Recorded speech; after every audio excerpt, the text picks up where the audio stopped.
Zero न्यूजच्या बातमीपत्रामध्ये आपलं सर्वांचं स्वागत। अहमदनगर के न्यायमूर्ती या पुस्तकाचे प्रकाशन संपन्न।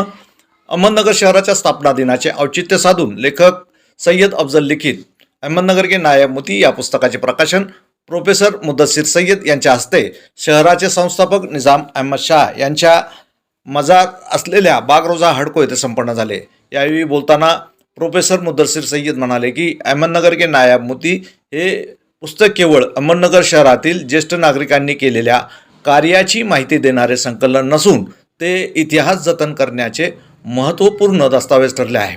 आपल्या पूर्वजांच्या आणि शहराच्या सामाजिक वारशाचा इतिहास लेखक सय्यद अफजल यांनी शब्दबद्ध केला आहे। या पुस्तकाचे प्रकाशन सोहळ्यात प्राध्यापक अतीम सर, नजीर हाजी उपमहापौर, उबेद शेख, मुकुंदनगर ज्येष्ठ नागरिक संघाचे रऊफ बिल्डर अब्दुल अजीज सर, इस्माइल भाई शेख, आसिफ खान, दुलेब खान, सलीम भाई सहारा, ॲडव्होकेट नजीर खान, ॲडव्होकेट हनीफ बाबूजी, मुनव्वर सर, शाहनवाज शेख सर, बशीर शेख, नादिर खान, राजू मदारी, मुल्ला अंजुम, मुबीन शेख यांच्यासह अनेक मान्यवर उपस्थित होते।